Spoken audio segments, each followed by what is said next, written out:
कांग्रेस के नेता राहुल गांधी हमेशा मोदी सरकार पर निशाना साधने के लिए मुद्दे की तलाश में रहते हैं, लेकिन हर बार वो बैकफुट पर आ जाते हैं। कांग्रेस के नेता और प्रवक्ता सिर्फ मोदी सरकार की खामियां निकालने में लगे रहते हैं, लेकिन अब तक वो अपने मकसद में कामयाब नहीं हो सके। फिर भी विपक्ष और खास तौर पर राहुल गांधी मोदी सरकार के पीछे पड़े हुए हैं, लेकिन देश के लोग सब कुछ देख रहे हैं। इसीलिए लगातार मोदी सरकार की जीत हो रही है, लेकिन ये बात कांग्रेस के लोग समझ नहीं पाएंगे। अब राहुल गांधी की पोस्ट की वजह से कांग्रेस एक्सपोज हो गई। क्या है खबर, बताते हैं आपको इस रिपोर्ट में।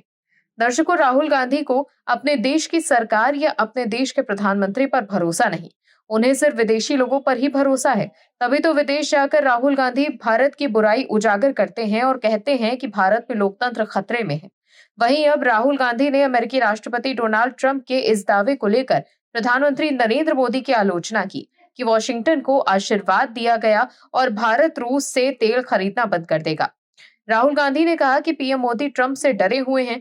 ट्रंप के बयान के बाद राहुल गांधी ने एक्स पर एक पोस्ट करते हुए लिखा कि पीएम मोदी ट्रंप से डरे हुए हैं और उन्होंने 5 वजह भी गिनाई है। राहुल ने पहली वजह में बताया कि ट्रंप को यह निर्णय लेने और घोषणा करने की अनुमति दी कि भारत रूसी तेल नहीं खरीदेगा। उन्होंने दूसरी वजह में कहा कि बार बार की गई उपेक्षा के बावजूद बधाई संदेश भेजते रहे। तीसरी वजह, वित्त मंत्री की अमेरिकी यात्रा रद्द की गई। चौथी वजह, पीएम मोदी शर्म अल शेख में शामिल नहीं हुए। पांचवी वजह, ऑपरेशन सिंदूर पर उनका विरोध नहीं करते। वहीं अमेरिकी राष्ट्रपति डोनाल्ड ट्रंप के भारत द्वारा रूस से कच्चा तेल न खरीदने के दावे पर भारत के विदेश मंत्रालय ने प्रतिक्रिया दी। मंत्रालय ने कहा है कि भारत की ऊर्जा आयात नीति उपभोक्ताओं के हितों की रक्षा पर केंद्रित है, जिसका मुख्य लक्ष्य स्थिर ऊर्जा कीमतों और साथ ही आपूर्ति सुरक्षा सुनिश्चित करना है। साथ ही विदेश मंत्रालय ने स्पष्ट किया कि अमेरिका के साथ ऊर्जा सहयोग को लेकर बातचीत जारी है। विदेश मंत्रालय के प्रवक्ता रणधीर जायसवाल ने गुरुवार को ट्रंप के दावे पर प्रतिक्रिया देते हुए कहा है कि भारत एक बड़ा तेल और गैस आयातक देश है और अस्थिर वैश्विक ऊर्जा बाजार में देश के हितों को सुरक्षित रखना सरकार की सर्वोच्च प्राथमिकता है। मतलब विदेश मंत्रालय ने साफ कर दिया कि भारत अपने हित को ध्यान में रखकर ही फैसला लेता है, न कि किसी के दबाव में आकर। वहीं बीजेपी ने भी राहुल गांधी के पोस्ट पर जवाब दिया।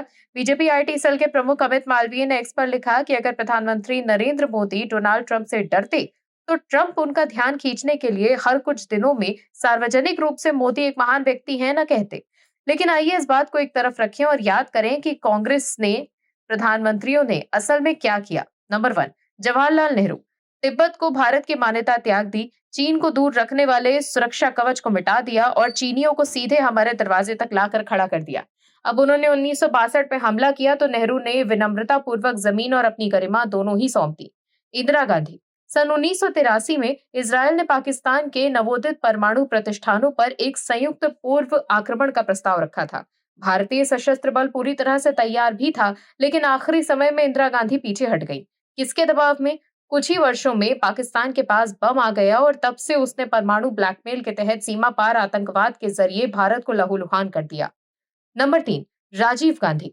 सन 1984 के भोपाल गैस त्रासदी के कुछ ही दिनों के भीतर राजीव गांधी ने व्यक्तिगत रूप से यह सुनिश्चित किया कि मुख्य अभियुक्त भारत से बाहर निकल जाए। किसके आदेश पर या किसके बदले में? मनमोहन सिंह। ये सूची अंतहीन है क्योंकि ये सोनिया गांधी का दौर था, लेकिन एक घटना सब कुछ बयान कर देती है। 26/11 के मुंबई आतंकवादी हमले के बाद कोंडोलीजा राइस ने चेतावनी जारी की और मनमोहन सिंह तुरंत झुक गए, जिससे पाकिस्तान को आजादी मिल गई। कुछ महीने बाद वो भारत के हितों को दांव पर लगाने के लिए तैयार थे, जब तक कि जनता के आक्रोश ने उन्हें पीछे हटने पर मजबूर नहीं कर दिया। अमेरिका से डरना असल में ऐसा ही था या शायद इसमें निजी हित शामिल थे, कौन जाने। तो राहुल गांधी, आपके परिवार और आपकी पार्टी के इतिहास को देखते हुए इसमें कोई आश्चर्य की बात नहीं है कि आप भारत पहले का असली मतलब समझते ही नहीं। आप भी अपने परिवार की तरह यही मानते हैं कि हर प्रधानमंत्री विदेशी ताकतों को खुश करने के लिए भारत के हितों से समझौता करता है।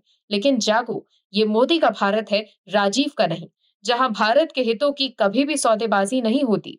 तो देखा आपने कैसे राहुल गांधी की पोस्ट की वजह से बीजेपी ने गांधी नेहरू परिवार को एक्सपोज कर दिया कि सत्ता में रहते हुए कांग्रेस के प्रधानमंत्रियों ने क्या क्या किया था। Bureau report, OMH news. आप दर्शकों से विनम्र निवेदन है कि चैनल को सब्सक्राइब जरूर करें